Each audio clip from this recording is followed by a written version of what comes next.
Yeah, so I know you guys have the injury report.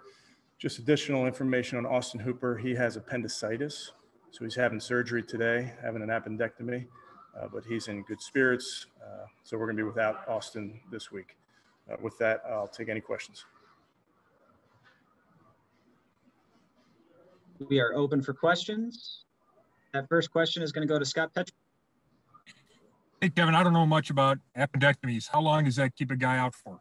I do know a little bit about him. I had mine out in 7th grade.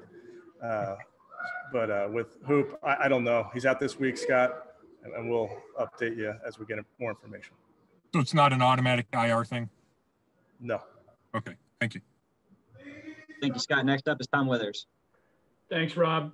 Thanks, Coach. Did that just flare up in the last 24 hours? Did that just happen since practice yesterday? Exactly, yes. Okay, and then what does that do in terms of, I know David was dealing with a shoulder and some other things. What does that rotation look like then with Austin out? Yeah, I think we'll have our 3 guys up. We'll have David and Harrison and Steve, and we'll roll those guys in. Is it? I mean, it's tough to lose Austin at any time, but he'd really been coming on lately. It feels like he and Baker had finally started to really connect like we thought they might. Yeah, I think I've said it before, Tom. Any success we've had this year, he's been heavily involved. Doesn't always show up on the stat sheet as catches, but he's been very involved in our successes this season. So obviously we'll miss him, but we'll hold down the fort until he gets back. Thanks, Coach. Thank you, Tom. Back to Scott Petrick. Hey, Kevin, how did Baker look this week, especially compared to last week dealing with the chest injury? Yeah, I thought he looked good. You know, last week he was limited for a bunch of those days. So he was limited Wednesday, but then really full go today and yesterday. So he's ready to go. I know there's a video out there of him kind of grabbing the chest after he makes the throw. Do you notice it affecting him during the throw much? No. I mean, I think he's like, you know, a lot of guys, you're healthy. It doesn't mean you're 100%. You're still feeling a little bit, and it can be uncomfortable. But that's not unlike a lot of guys that are battling through injuries on our roster, and I give them credit for what they're doing. Thanks. Daryl Ryder, you have our next question. Hey, Coach, obviously it says a lot about Baker's toughness to try and play his way through whatever he's dealing with. And I'm not asking you to get into any specifics regarding that injury, but just how confident are you that he can play through it and heal, but also at the same time play at the high level that you and everyone else expects him to? Yeah, I think Daryl, it's, you know, he's healthy. He's not 100%.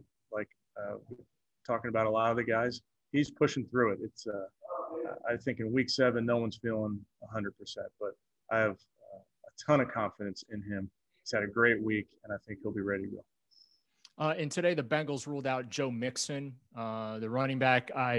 Does that change anything for you when a team, going into a Friday, one of their key offensive players isn't available? No, I don't think it changes anything, Daryl. I think we knew he was on the injury report, so that was a possibility, but just got to go to school on Giovanni Bernard, the rest of the crew there, and just understand their strengths, and that's part of preparing Wednesday and Thursday and Friday. Thank you, Daryl. Jake, you're up. Yeah, hey, Kevin, I just want to make sure everything accurate with Hooper. You said he's having the procedure done today, correct? Yes. And then, yes. With these things, the earlier you catch them, the better you are. So you guys caught it in Yes. plenty of time. Pretty standard procedure and everything. Okay, great. Thanks. Thank you, Jake. Next up is Nate Ulrich. Kevin, how's Karl Joseph progressed throughout the week? And then are you looking at a game time decision for him, or how do you kind of view him? Yeah, I think he looked better and better each day, Nate. We're going to be cautious. So it remains to be seen whether we have to work him out pregame. I'll huddle up with the trainer on that decision, but just got to make sure that we're doing the right thing, because those muscle injuries, you can't just go right back to 100 miles per hour coming off of that. So we got to be smart. And then with Chris Hubbard at right guard, what kind of comfort do you have with him there now that he has a little bit of, experience under his belt and live game action. Yeah, I think you can't discount that, Nate. We worked him in at guard at times in training camp, but it wasn't like he was getting a ton of reps in there. And then there he is starting, right into a game versus Indy, starting the next week. So all of those reps are valuable. I think it will only help him moving forward. Thank you, Nate. Scott Petrick, you're up. Hey, Coach, you kind of downplayed it early in the week, but when you have a rematch with the division foe in the same season, do you consider it more of a chess match at all because there's more of a familiarity? I don't think so, Scott. I think sometimes these games are real close together, and you really just highlight some plays off the game plan that you had in week 2 that you didn't call that still match up. But I think you got to, for us at least, we watch the tape of our game, and then you got to see how they're evolving since we've played them. And sometimes you evolve due to personnel. Sometimes your scheme grows a little bit. So we're not facing the same. We're not the same team. They're not the same team from week 2. And you got to really think about it that way and put together a game plan that is attacking that defense for this week. Thank you. Thank you, Scott. Dale Ryder, back to you.